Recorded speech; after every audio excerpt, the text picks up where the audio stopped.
ठीक है। स्क्रीन पे क्या देख रहे हैं आप लोग? क्या देख रहे हैं स्क्रीन पे? सुदर्शन बिंदास बोल। ठीक है। बेसिकली ये जो टॉपिक है अभी एक चर्चा का विषय बन चुका है। वैसे बनना नहीं चाहिए, लेकिन चलो बन गया तो हम इस पे डिस्कस कर लेंगे। यूजुअली मैं अवॉइड करता हूं जब तक कि कोई फाइनल डिसीजन नहीं आ जाता, क्योंकि ये मामला अभी पेंडिंग है कोर्ट में, तो ज़्यादा इस पे प्रत्यक्ष रूप से या अप्रत्यक्ष रूप से कमेंट करना वाजिब नहीं होगा। लेकिन फिर भी चलो, जितना अभी तक हुआ है, जितना कोर्ट का इसमें ऑब्जर्वेशन है, ये सारी बातों को हम डील कर लेंगे।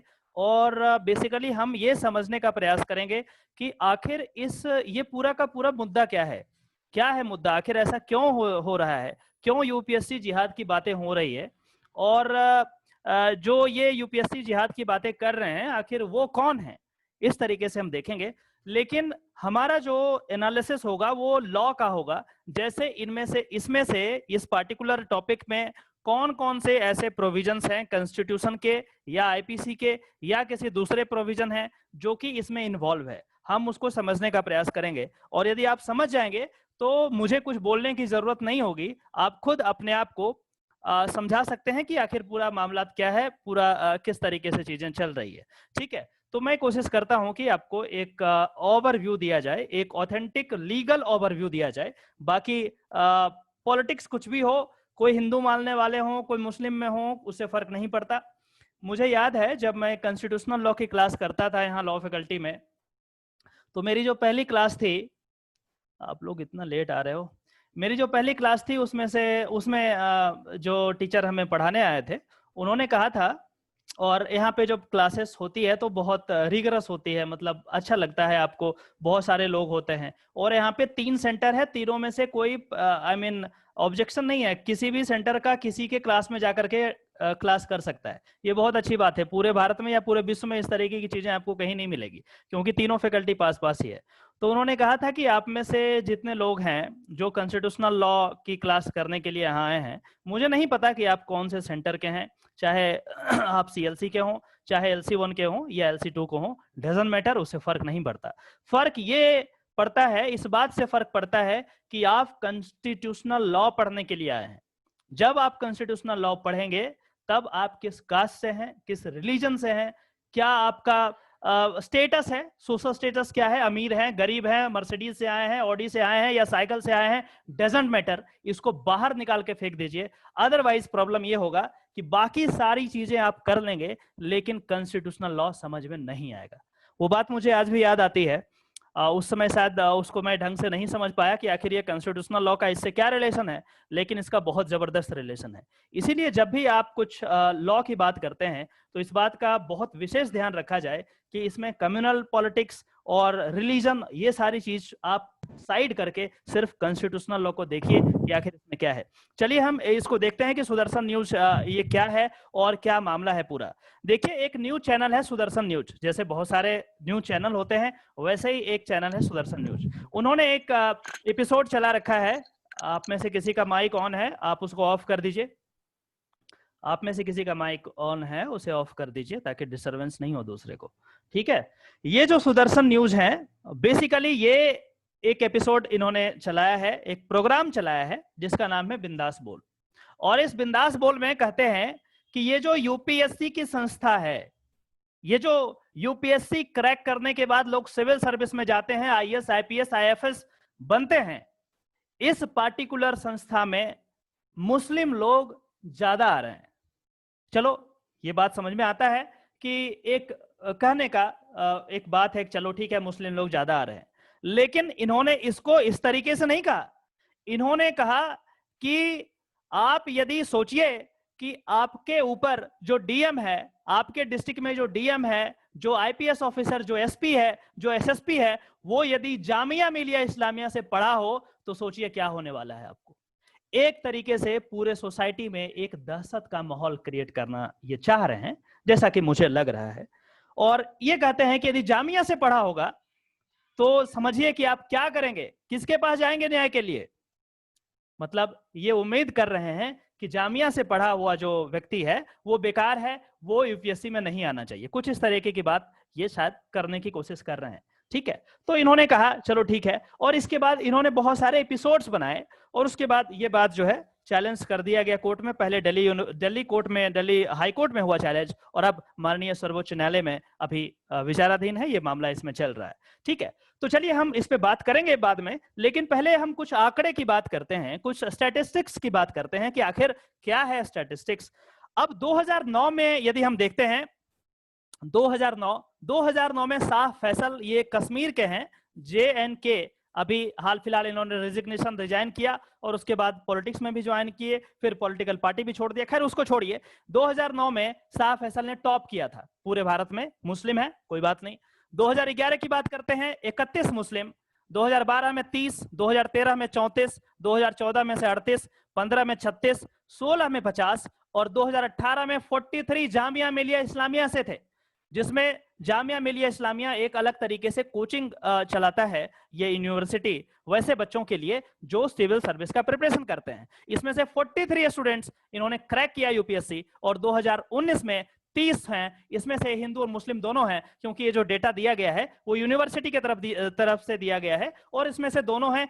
अब ये कोई सोच रहे हैं कि सिर्फ जामिया में मुस्लिम ही पढ़ते हैं, तो ये आपकी बेवकूफी है। जामिया में हिंदू भी पढ़ते हैं, ऐसी बात नहीं है कि मुस्लिम ही पढ़ते हैं, ठीक है। तो ये जो स्टैटिस्टिक है, इसको बेस बना करके इन्होंने कहा कि ये जो जामिया वाला है, ये जामिया वाला यदि आपका डीएम बनेगा तो क्या करोगे आप? आपका रिलीजन खतरे में है, हिंदू धर्म खतरे में आ जाएगा। क्यों खतरे में आ जाएगा? क्योंकि जामिया मिलिया इस्लामिया से पढ़ करके लोग डीएम बन गए, एसएसपी बन गए, आपके एसपी बन गए और सेक्रेटरी बन गए, तो फिर आप कहां जाओगे न्याय के लिए? मतलब ये इस तरीके से जो जनता है, कॉमन मासेस हैं, जो पढ़े लिखे नहीं है, उनको दिग्भ्रमित करने का एक प्रयास किया जा रहा है। ये मैं नहीं कहूंगा, ये माननीय दिल्ली हाई कोर्ट से लेकर के सुप्रीम कोर्ट तक का आगे मैं आपको बताऊंगा कि किस तरीके से इन्होंने ऑब्जर्व किया है, मैं बताऊंगा।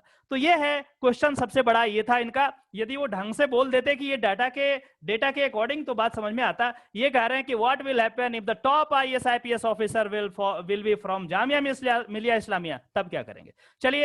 चलो ये बात तो समझ में आ गया कि जामिया मिलिया इस्लामिया बहुत सारे लोग को नहीं पता होगा आखिर क्या है। मैं अभी 2020 और 21 की रैंकिंग में यदि बताऊं तो जामिया मिलिया इस्लामिया जो है ना, टॉप है, फर्स्ट रैंक पे ये यूनिवर्सिटी है। ये रैंकिंग कौन देता है? ये रैंकिंग सेंट्रल गवर्नमेंट देती है। सेंट्रल गवर्नमेंट कौन है वो आपको पता है। वो रैंकिंग देती है किस हिसाब से, आपका क्या मेरिट है, कितने स्टूडेंट है, कितना टीचर है, क्या रेशियो है, किस तरीके का रिसर्च पब्लिकेशन होता है, ये तमाम फैक्टर्स को ध्यान में रखते हुए रैंकिंग किया जाता है। और उसमें इस साल भी जामिया मिलिया इस्लामिया टॉप रैंक पे है, पहला रैंक पे है। आखिर ऐसा क्यों? ठीक उसी प्रकार यदि हम 3 रैंकिंग देखें, जामिया है, राजीव गांधी यूनिवर्सिटी है, उसके बाद JNU है, जवाहरलाल नेशनल यूनिवर्सिटी। बहुत सारे लोगों को ऐसा लगता है कि JNU बेकार है। रिसर्च के क्षेत्र में यदि आज भी कोई यूनिवर्सिटी है जो ऑथेंटिसिटी रखता हो, वो JNU ही है।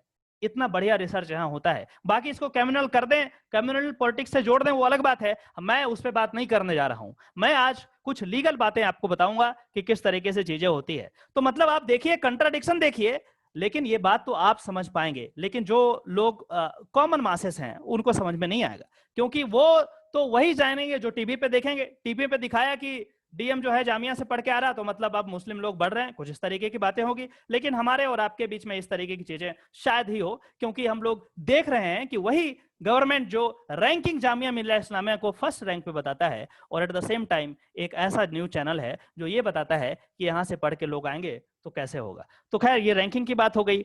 अब हम बात करते हैं कि जब ये पूरा मैटर चला तो क्या हुआ कि IAS और IPS एसोसिएशन जो हैं, जिसमें बहुत सारे जो रिटायर्ड IAS हैं, IPS ऑफिसर हैं, उनका एक एसोसिएशन है, उन्होंने रेज किया कंसर्न को कि ये जो चीज है डेमोक्रेसी के लिए ठीक नहीं है।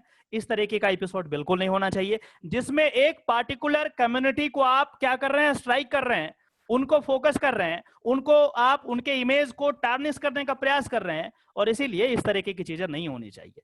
इन्होंने जब ऐसा करा, उसके बाद इन्होंने डेटा भी दिया कि आप किस किस क्या है आपके पास स्टैटिस्टिक, आप क्यों ऐसा बोल रहे हैं और क्यों ऐसा आप एपिसोड चला रहे हैं। तो इन्होंने डेटा दिया कि मुस्लिम अभी तक पूरे इंडिया में अलग अलग सेक्टर की इन्होंने बात की और उसमें कहा कि Muslim comprise of only 3% of administrative service, 3% मात्र, 100% होता है ना टोटल, उसमें मात्र 3% मुस्लिम है। About 1.8% foreign service, 4% in police service, 4.5 in railway, 6.5 in education, 7.3 in home department, 7.8 in judiciary and 4.5 in the health department। एक बेसिक डेटा आपको मैं इसलिए दे रहा हूं ताकि आगे का जो पूरा का पूरा हमारा लेक्चर है वो आसान हो जाए और आप ध्यान से समझ सकते हैं कि कहां पे क्या प्रॉब्लम हो रहा है। मैं कुछ नहीं बताऊंगा, आप खुद समझ में आ जाएगा कि क्या इस तरीके का जो चैनल है, इस तरीके का जो एपिसोड है, उसको लाने के पीछे क्या उसका इंटेंशन हो सकता है। आपको पता लग जाएगा इस लेक्चर के अंत में कि किस तरीके का इंटेंशन है। अब हम बात करते हैं कि जब आप ये कहते हैं कि यूपीएससी में मुस्लिम लोग बढ़ रहे हैं और इसलिए यूपीएससी जिहाद है, इस तरीके की बातें करते हैं, तो कहीं ना कहीं आप क्या कर रहे हैं, आप एक कॉन्स्टिट्यूशनल बॉडी को अंडरमाइन कर रहे हैं। यूपीएससी एक कॉन्स्टिट्यूशनल बॉडी है, कॉन्स्टिट्यूशन ने इसे बनाया है, इसको आप अंडरमाइन कर रहे हैं। आप इनडायरेक्टली ये बोलने का प्रयास कर रहे हैं कि यूपीएससी क्या है कि वो फेयर अब इलेक्शन, यहां पे सिलेक्शन नहीं होता। किस तरीके से होता है, तो मुस्लिम को फेवर कर रहे हैं, कुछ इस तरीके की बातें आप बोलना चाह रहे हैं। यूपीएससी एक कॉन्स्टिट्यूशनल बॉडी है। तो क्वेश्चन आपका जो यहां तक तो कहानी था, क्वेश्चन जो आ सकता है कि यूपीएससी जो है कॉन्स्टिट्यूशनल बॉडी है या नहीं है। आंसर है हां, यूपीएससी एक कॉन्स्टिट्यूशनल बॉडी है। कहां पे दिया गया है, ये आर्टिकल 315 से लेकर के 323 तक part 14 of the Indian constitution यदि आप देखेंगे, वहां पे आपको यूनियन पब्लिक सर्विस कमीशन और स्टेट पब्लिक सर्विस कमीशन के बारे में मिल जाएगा। ठीक है, तो क्वेश्चन जो आपका यहां जो बनता है, जो आपसे पूछा जा सकता है, वो ये है कि क्या यूपीएससी कॉन्स्टिट्यूशनल बॉडी है या नहीं है। तो आंसर इज यस है। और आगे विस्तार के लिए मैं बता देता हूं आपको कि ये कहां पे है, 315 से लेकर के 323 तक आर्टिकल ऑफ इंडियन कॉन्स्टिट्यूशन, वहां जाएंगे तो वहां पे मिल जाएगा। तो इसको आप देख लीजिएगा, यही इंपॉर्टेंट है। अभी इससे पहले तक ये कहानी था, कहानी इसलिए बताया ताकि बैकग्राउंड आपको समझ में आ जाए। Article 315 to 323 of the part 14 of the constitution titled as service under the union and the state provide for a public service commission for the union and for each state। क्या कहता है ये, public service commission for the union and for the states. पहला clause कहता है subject to the provisions of this article there shall be, यहां पे देखिए क्या है, मैंडेटरी है। मैंडेटरी है, क्या मैंडेटरी है कि हर राज्य में होना चाहिए और एक पूरा नेशनल कमीशन होना चाहिए जो कि एग्जामिनेशन को कंडक्ट करवाए, जो नेशनल इंपॉर्टेंस का एग्जामिनेशन है। अदरवाइज यदि ऐसा सर्विस कमीशन नहीं बनाया गया तो फिर वही एसएससी वाला हाल होगा। एसएससी में देख रहे हो ना क्या स्थिति चल रहा है, वही हाल होने वाला है।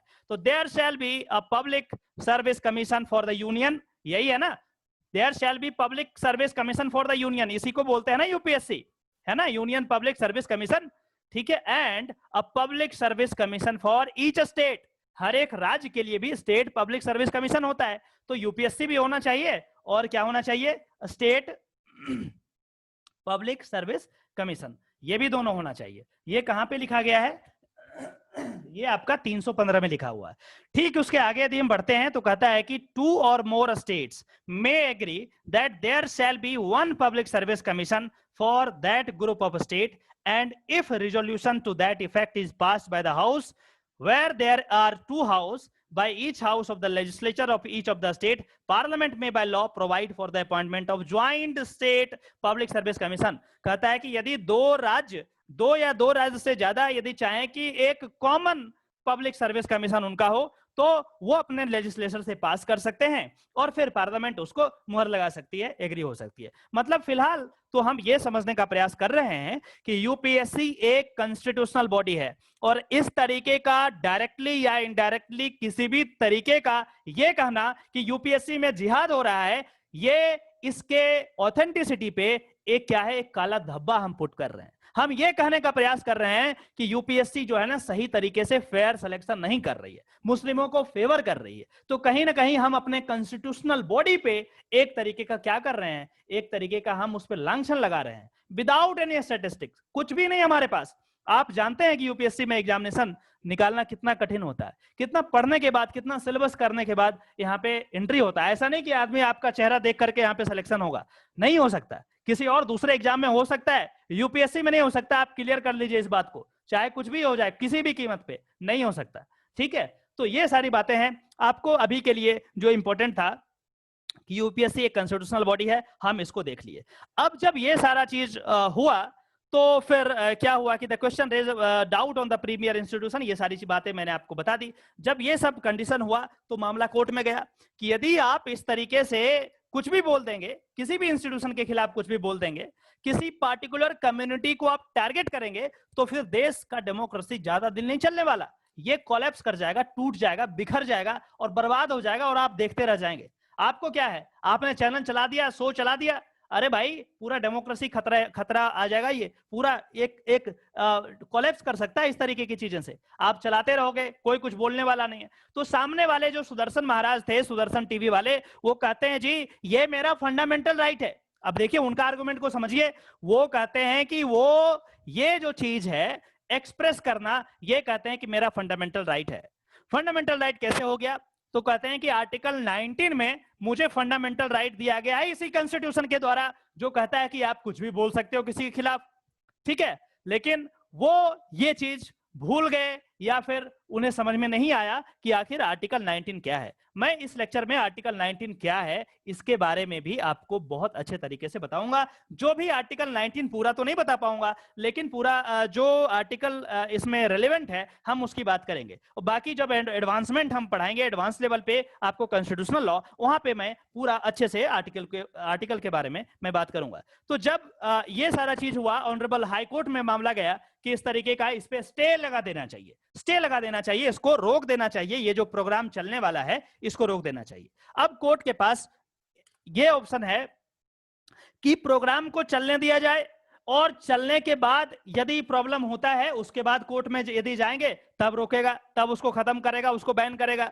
दूसरा है कि चलने ही नहीं दिया जाए, उसको पहले ही रोक दिया जाए ताकि वो चले ना। दो अलग अलग चीजें, ध्यान को समझिएगा, ध्यान से समझिएगा। यही सबसे बड़ा लॉ का पॉइंट है इस पूरे लेक्चर में कि किसी के फ्रीडम ऑफ स्पीच को कब रोकना है, जब वो बोल दे कुछ तब, या फिर बोलने से पहले। ये सबसे बड़ी बात है जो कि हम इसके पूरे लेक्चर में समझने का प्रयास करेंगे।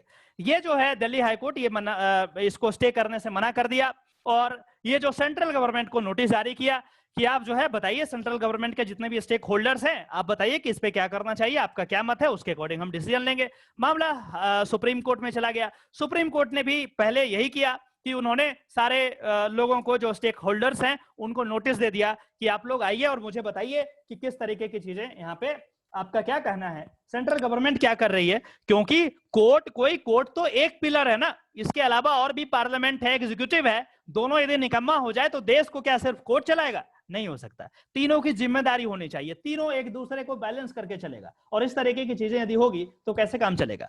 अब जो है यहां पे हम कुछ ऑब्जर्वेशन आपको हम बताएंगे कि जब मामला कोर्ट में गया तो जब पूरे सारे लोगों को इन्होंने सुना, सारे स्टेक होल्डर्स को इन्होंने देखा, उसके बाद जज साहब कहते हैं कि दिस प्रोग्राम, ये जो प्रोग्राम की बात इन्होंने की, कहते हैं कि this program is so insidious, citizen from a particular community who go through the same examination and get interviewed by the same panel. This also cast aspersion on the UPSC examination. How do we feel?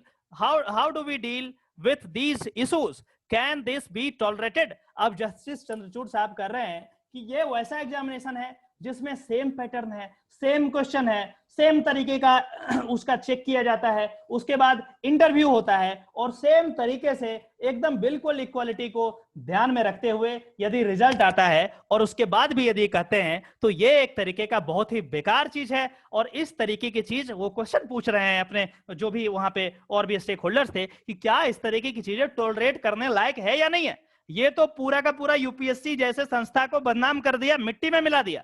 ये क्या करना सही होगा।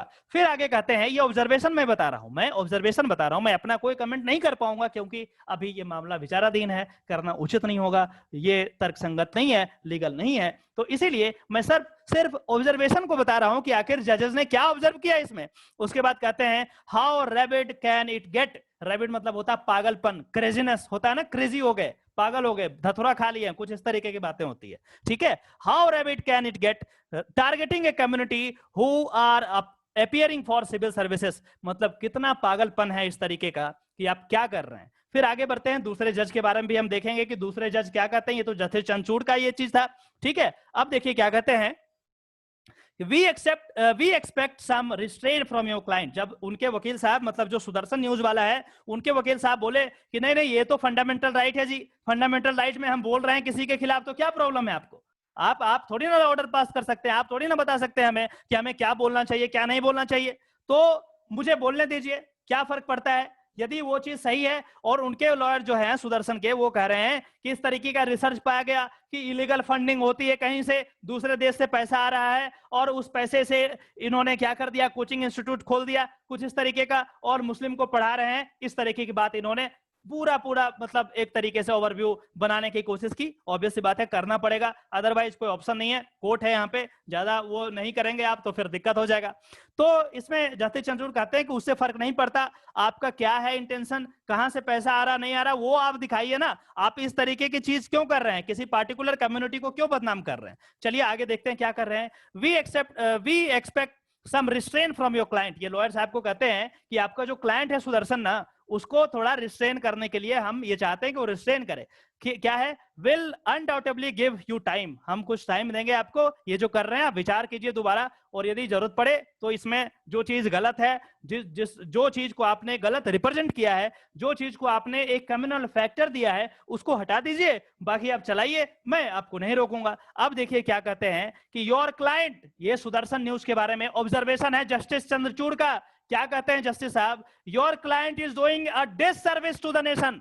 ये क्या कर रहे हैं, कह रहे हैं कि आपका जो क्लाइंट है सुदर्शन न्यूज, वो इस देश का एक डिससर्विस, एक सर्विस होता है ना, हम लोग सर्विस करते हैं देश में, देश के ग्रोथ में किसी ना किसी तरीके से हम कंट्रीब्यूट करते हैं। लेकिन यहां ऑब्जर्वेशन है जज साहब का कि this particular channel is doing a disservice to the nation by doing what it is doing, justice Chandrachud इन्होंने कहा। चलिए आगे हम कहते हैं, और आगे हम देखते हैं और क्या ऑब्जर्वेशन इन्होंने करा है। कहते हैं कि it is an attempt to vilify Muslim, ये बदनाम करने का, मुस्लिम एज ए कम्युनिटी को बदनाम करने का एक षड्यंत्र है, एक तरीके का चाल है आपका, जो कि इस तरीके से आप इस माध्यम से आप एपिसोड चला करके और इस तरीके का प्रोग्राम चला करके आप कर रहे हैं। चलिए जस्टिस चंद्रचूड़ का हो गया। दूसरा जस्टिस के.एम. जोसेफ की बात करते हैं। अब ये कहते हैं कि देखिए यहाँ पे इंपॉर्टेंट आपका आएगा, अगला क्वेश्चन जो एग्जाम में आ सकता है वो यही आएगा।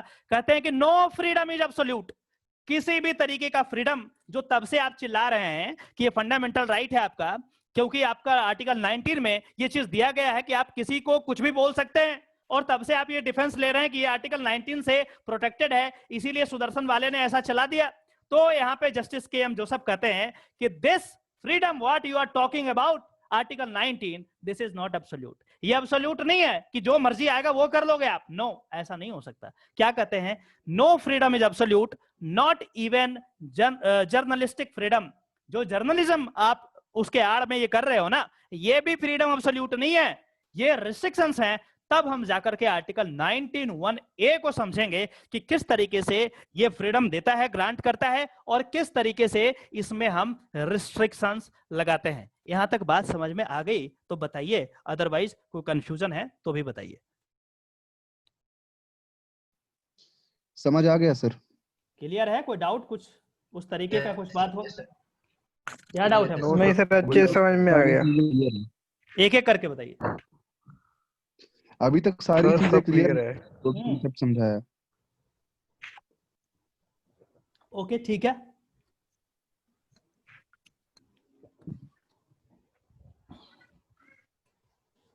हम देखते हैं कि आखिर आर्टिकल 19 में क्या है। Justice KM. जोसेफ जब ये बात कर रहे हैं तो मुझे देखना पड़ेगा कि आखिर क्या है, आपको समझाना पड़ेगा, तभी तो समझ में आएगा। अदरवाइज मैं ऐसा ही बोल देता कि नहीं नहीं ये बेकार शो है, तब आप उसमें शायद इत्तेफाक नहीं रखते। लेकिन चलिए अब हम आर्टिकल 19(1)(a) को समझेंगे और आर्टिकल 19(2) को भी समझेंगे कि आखिर इसमें क्या है, आखिर जज साहब ने इसको क्यों मेंशन करा, उसको समझते हैं। आर्टिकल 19 यदि देखेंगे, बहुत लेट से आते हो यार ये लोग। आर्टिकल 19 यदि देखेंगे तो उसमें कहता है कि freedom of speech and expression की बात करता है, मतलब हम अपने मर्जी से कुछ भी हम अपने आप को अभिव्यक्त कर सकते हैं, दूसरे को हम एक लेवल पे कुछ भी बोल सकते हैं, अपने आप को लिख करके ऐसे लिख सकते हैं, आर्टिकल लिख सकते हैं, बुक लिख सकते हैं, अपने आप को एक्सप्रेस कर सकते हैं इन ए ब्रॉडर वे। यदि कहा जाए तो राइट टू एक्सप्रेशन की बात करता है, मतलब हम किसी ना किसी रूप में अपने आप को एक्सप्रेस कर सकते हैं। अब कैसे एक्सप्रेस करेंगे हम उसको भी इसमें डील करेंगे। तो चलिए देखते हैं क्या कहता है article 19। Article 19 talks about protection of certain rights regarding freedom of speech etc. Freedom of speech etcetera की बात करता है। और आर्टिकल 19(1) में कहता है कि all citizens shall have the right, ये भी कहता है शैल हैव द राइट, ऐसा राइट होना चाहिए। जो सुदर्शन वाला बोल रहा है ना कि ये मेरे पास राइट है, उसी के बारे में बता रहा हूं। कहता है कि all citizens shall have right to freedom of speech and expression, to freedom of speech and expression. मतलब ये हुआ कि मैं कुछ भी बोल सकता हूं, फ्रीडम ऑफ स्पीच है, और कहते हैं कि एक्सप्रेशन भी, और क्या है एक्सप्रेशन भी, मतलब खुद को एक्सप्रेस करा जा सकता है। कैसे करेंगे? लिख करके कर सकते हैं, बोल करके कर सकते हैं, साइन लैंग्वेज में कर सकते हैं। एक्सप्रेशन का अलग अलग तरीका होता है। आप न्यूज चैनल चला के कर सकते हैं, ये भी मैं आपको लेक्चर दे रहा हूं, ये भी एक एक्सप्रेशन का पार्ट है, ठीक है। लेकिन इसके साथ साथ यहां तक पढ़ने के बाद आपको यह समझ में आ रहा होगा कि बात तो सही कर रहा है सुदर्शन वाला, क्योंकि वो यदि कोई एपिसोड चला रहा है तो क्या प्रॉब्लम है, ठीक है, उसका भी तो राइट है, चलाएगा। लेकिन उसके जस्ट बाद देखिए क्या रिस्ट्रिक्शंस है। ये रिस्ट्रिक्शंस बहुत जरूरी है, लोग इसको पढ़ते नहीं है, लेकिन ये बहुत जरूरी है। ये कहता है कि nothing in sub clause A, मतलब ये जो freedom of speech and expression है, कहता है nothing in sub clause A of clause 1, मतलब इसके बारे में बात कर रहा है, shall affect the operation of any existing law और prevent the state from making any law in so far as such law imposes reasonable restrictions, मतलब रीजनेबल रिस्ट्रिक्शंस इस पे लगाया जा सकता है, on the exercise of right conferred by this said subject clause in the interest of sovereignty. किस चीज पे? यदि सॉवरेनिटी पे खतरा है तो हम इसको रिस्ट्रिक्ट कर सकते हैं। इंटीग्रिटी ऑफ इंडिया पे खतरा है तो ऐसा नहीं कि आप कुछ भी बोल देंगे, नहीं, ऐसा नहीं बोल सकते, आपको यहां पे रोका जा सकता है। सिक्योरिटी ऑफ द स्टेट यहां पे रोका जा सकता है। फ्रेंडली रिलेशन यहां पे रोका जा सकता है with foreign state. Public order, obvious सी बात है, यहां पे रोका जा सकता है कि पब्लिक में डिसऑर्डर क्रिएट होगा, इस तरीके की चीज। तो ये चीज नहीं कि कुछ भी आप बोल दो। यदि आप कुछ ऐसा चीज बोल रहे हो जिससे पब्लिक में डिसऑर्डर क्रिएट हो रहा है, पब्लिक ऑर्डर वायलेट हो रहा है, ऑब्वियस सी बात है, you have no fundamental right to say whatever you wish, नहीं कर सकते ऐसा। उसके बाद कहता है डिसेंसी और मोरालिटी ऑफ और in relation to the contempt of court, defamation और इंसाइटमेंट टू एन ऑफेंस। तो इस तरीके का यहां पे रेस्ट्रिक्शंस है। जब भी हम बात करते हैं आर्टिकल 19(1)(a) का, जो freedom of speech and expression की बात करता है, तो हमें यह बिल्कुल भी नहीं भूलना चाहिए कि इसके साथ आर्टिकल 19(2) भी है, जो रिस्ट्रिक्शंस भी प्रोवाइड करता है। ऐसा नहीं कि आप कोई भी प्रोग्राम चला दीजिए। तो जज साहब जो है ना, वही कह रहे हैं कि ये जो आपका फंडामेंटल राइट की बात आप कर रहे हैं कि नो फ्रीडम, यहां कहते हैं कि जो फ्रीडम की आप बात ने की आर्टिकल 19 की, दैट इज नॉट एब्सोल्यूट, वो आपका पूरा का पूरा एब्सोल्यूट नहीं है। मतलब ऐसा नहीं हो सकता कि जो मर्जी आएगा आप वही बोलेंगे, नो, ऐसा नहीं हो सकता। No freedom is absolute, not even the journalistic freedom, आपका जो फ्रीडम है जर्नलिस्टिक फ्रीडम, ये भी एब्सोल्यूट नहीं है। और इसको मैंने एग्जांपल से मैंने आपको बताया कि आर्टिकल 19(1)(a) क्या है, आर्टिकल 19(1)(2) क्या है, किस तरीके का रिस्ट्रिक्शंस है, कब रिस्ट्रिक्शंस प्लेस करा जा सकता है। और सर्टेनली जब ये एब्सोल्यूट नहीं है तो ऐसा तो कतई नहीं हो सकता है कि जो मर्जी आएगा आप वो चला देंगे, ऐसा नहीं होगा। यदि आप किसी दूसरे कम्युनिटी को टारगेट कर रहे हैं, पब्लिक में डिसऑर्डर क्रिएट कर रहे हैं, या इस पर्टिकुलर चीज से पब्लिक में डिसऑर्डर क्रिएट हो सकता है, तो आपका ये फंडामेंटल राइट को रिस्ट्रिक्ट करा जा सकता है, रोका जा सकता है, काटा जा सकता है, खत्म किया जा सकता है। ये चीज जज साहब उनको समझा रहे हैं कि आप ये गलतफहमी में मत रहिए कि ये आपका जो राइट है सो चलाने का, ये एब्सोल्यूट है, ये एब्सोल्यूट नहीं है, ठीक है। तब देखिए एक और इंपॉर्टेंट बात मैं आपको यहां पे बताऊंगा। जो सॉलिसिटर जनरल थे गवर्नमेंट की तरफ से जो आर्ग्यू कर रहे थे, उन्होंने एक बड़ा अच्छा बात कहा, जो अच्छी बात है उसे बताना चाहिए। उन्होंने कहा, pointed out that regulating media would be very difficult and that it could be disastrous to democracy। बोलते हैं कि सर ऐसा है कि अभी प्रोग्राम चलाने से पहले ही यदि इसको बंद कर दिया जाए तो उस सिचुएशन में ये क्या होगा, ये ऐसा लगेगा कि आप जो है, या देश की सर्वोच्च न्यायालय क्या कर रही है, मीडिया को रेगुलेट करने का प्रयास कर रही है। मीडिया को ये बता रही है कि तुमको क्या चलाना चाहिए, क्या नहीं चलाना चाहिए। बिल्कुल सही बात है, बिल्कुल सही बात है, यही क्वेश्चन ऑफ लॉ है। और इस सिचुएशन में यदि आप ऐसा करेंगे तो क्या होगा, डिजास्टर्स टू डेमोक्रेसी, डेमोक्रेसी के लिए बहुत बड़ा खतरा हो जाएगा। उसके बाद जो भी सरकारें आएगी वो उनके खिलाफ जो भी मीडिया हाउसेस होंगे उसको बंद करा देंगे, क्योंकि जैसे ही आप ऑर्डर पास करोगे, जैसे ही आप जजमेंट दोगे इसके अकॉर्डिंग, तो क्या होगा, एक प्रेसिडेंट बनेगा। मैंने आपको बताया था ना कि प्रेसिडेंट बन जाता है आर्टिकल 141 के अकॉर्डिंग, और उसके बाद क्या होगा, उसको फॉलो करना पड़ेगा सारे लोगों को। तो फिर क्या होगा, ये एक प्रेसिडेंट जैसा ही बनेगा, वैसे ही कोई भी मीडिया हाउस यदि सरकार के खिलाफ या उनके अगेंस्ट दिखाने का प्रयास करेंगे तो ऑब्वियस सी बात है ये प्रेसिडेंट दिखा करके उनको चुप करा दिया जाएगा। तो ये तो बड़ा बड़ा खतरनाक है सर, ऐसा नहीं कीजिए, आप इनको चलाने दीजिए, इनको चलाने दीजिए। सेंट्रल गवर्नमेंट ने बोला कि देखिए जब ये चला देगा तब हम इस पे बात करेंगे, अभी तो ये चलाया ही नहीं है, तो फिर अभी इसको करना ठीक नहीं होगा। इनका भी जो लॉजिक है, लीगल लॉजिक बिल्कुल साउंड है, कोई दिक्कत नहीं है, ये बहुत ज्यादा खतरनाक है यदि आप मीडिया को पहले ही रोक देते हैं, लेकिन यहाँ पे अब कोर्ट को बैलेंस करना पड़ेगा। तो अभी ये जो मैटर है पूरा का पूरा विचाराधीन है, कोर्ट में है, कोर्ट क्या इसमें करता है नहीं करता है ये हम बाद में बताएंगे आपको। इसीलिए मैं जो विचाराधीन मैटर है उस पर मैं बात नहीं करना चाहता यूजुअली, क्योंकि जब वो मैटर समाप्त हो जाएगा तब जो निकल करके आएगा निष्कर्ष उस पर डिस्कस करना ज्यादा सही होता है। ठीक है, तो फिर अब जो कोर्ट का ऑब्जर्वेशन है कि इसमें हम देखते हैं कि क्या कर सकते हैं। अभी इन्होंने इंटरिम इसको रोक दिया है, इसको चलाने से रोक दिया है कि अभी रोकते हैं, बाकी इसको मैटर आगे सुना जाएगा और जैसा भी होगा वो चीज होगा। कोर्ट ने एक और बात कही है इसमें, कम्युनल एंगल, ये जो सुदर्शन न्यूज वाला है इसको कम्युनल एंगल दे रहा है, हिंदू मुस्लिम से लड़ाई वाला जो चीज है ना वो वाला करने का प्रयास कर रहा है। और उसी से रिलेटेड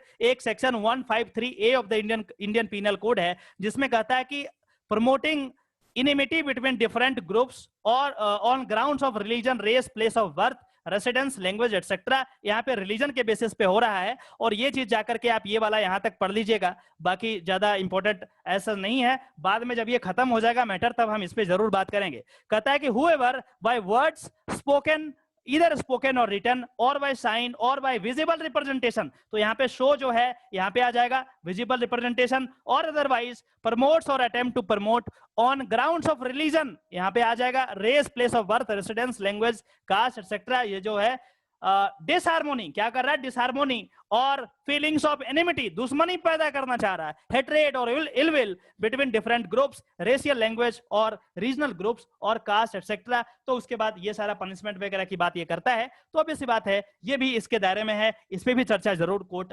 आगे जरूर करेगा और जो भी डिसीजन आएगा हम उसको जरूर आपके साथ शेयर करेंगे। फिलहाल मैं आपको ये बताना चाह रहा था कि आर्टिकल 19(1)A में जब हम बात करते हैं freedom of speech and expression की तो वो कैसे रोका जा सकता है। उसके बाद ये जो आपका यूपीएससी है क्या वो कॉन्स्टिट्यूशनल बॉडी है या नहीं है, बिल्कुल है। और इस तरीके की जब हम शो चलाते हैं तो क्या हम कॉन्स्टिट्यूशनल बॉडी को अंडरमाइन करने का प्रयास करते हैं या नहीं करते हैं, वो आपको समझ में आ गया होगा कि क्या है। रैंकिंग की बात मैंने आपको बता दी कि जो चीज आर्गुमेंट जिस पे ये बेसिस बनाकर ये कह रहे हैं वो तो यहीं पे नलिफाई हो जा रहा है कि फर्स्ट रैंक है पूरे भारत में यार, और उसको बोल रहे हैं कि यहाँ का बच्चा बन जाएगा तो क्या हो जाएगा, आपका पूरा का पूरा कोलैप्स हो जाएगा। तो ये बात बताइए कि चीजें समझ में आई या नहीं आई, पूरा ये मैं अभी नहीं बता सकता जब तक कि कोर्ट का जजमेंट नहीं आ जाता, ठीक है, क्योंकि मैं नहीं चाहता कि मैं अपना कुछ इसमें इनपुट करूं कि मुझे ऐसा लगता है वैसा लगता है, वो छोड़ दीजिए। मैंने आपको बताया कोर्ट का क्या ऑब्जर्वेशन है, कॉन्स्टिट्यूशनल लॉ क्या है और क्या क्या लॉ इससे रिलेटेड है, मैंने आपको बता दिया। अब आप इतने बुद्धिमान जरूर हैं कि आप समझ गए होंगे कि इसको क्या करना है, कौन सही है कौन गलत है, कौन क्या कर रहा है, आपको पता चल गया होगा। किसी को कोई डाउट है तो पूछिए, अदरवाइज हम फिर से दूसरे क्लास में मिलेंगे।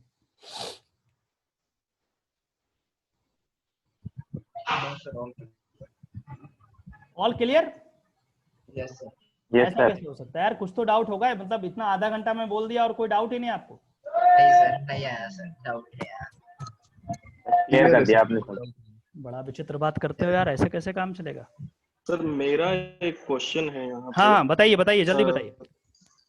जिस तरीके से मतलब जो भी यूपीएससी की तैयारी करता है या जो भी यूपीएससी के बारे में पढ़ता है तो उसे एग्जैक्ट पता है। मैंने फैजान मुस्तफा सर की क्लास में मतलब उनके वीडियो में देखा था कि यूपीएससी की जो भी कॉपी होती है एग्जाम की वो कोडिंग वाइज चेक होती है, तो जो भी चेक करता है उसको खुद नहीं पता होता कि वो हिंदू की कर रहा है, मतलब किसकी कर रहा है वो नहीं पता होता। बिल्कुल सही बात। तो जो भी ये चैनल बना रहा है, जो भी इस तरीके की बात कर रहा है, क्या उसे नहीं था इस बात का मतलब ये पता नहीं सब था होता या है, एक ये सब होता पॉलिटिकली है, एजेंडा खुद से ये सब होता है। तैयार। This is completely fallacious agenda. एक एजेंडा होता है जिसमें आप कुछ भी करने, कॉन्स्टिट्यूशन और लॉ के आड़ में कुछ भी करने का प्रयास करते हैं। ये चीजें गलत है, ऐसा नहीं होना चाहिए। लेकिन सारे लोग एक जैसे नहीं है, बहुत सारे लोग आपको मिल जाएंगे जो हिंदू मुस्लिम लड़वाने का प्रयास करते रहते हैं। तो इस तरीके की चीजें हैं। और बात है कि पढ़े लिखे लोग कम है हमारे यहाँ, तो जो इलिटरेट पर्सन है वो उस बात पे जल्दी कैच कर लेते हैं कि क्या टीवी में चल रहा है, वो चीज हो जाती है। तो इससे एक गलत, उनको गलत सही का पता नहीं है, उस तरीके से नहीं चलता है। लेकिन ये एक डेंजरस चीज है, इसको रोकना चाहिए, इसको रिस्ट्रेन करना चाहिए, लॉ बनाना चाहिए पार्लियामेंट को कि किस तरीके से इसको रेगुलेट करना है। 1 मिनट बचा है, किसी को और पूछना है तो पूछिए, अदरवाइज मैं दूसरा भी मीटिंग में करूं या सर। ना करूं, बता दीजिए आप। सर हेलो बोलिए बोलिए, सुन रहा हूं मैं। सर, इसमें अगर जैसे कि अगर ये इसको चला देते हैं, परमिशन दे देता है कोर्ट किसी उसको चलाने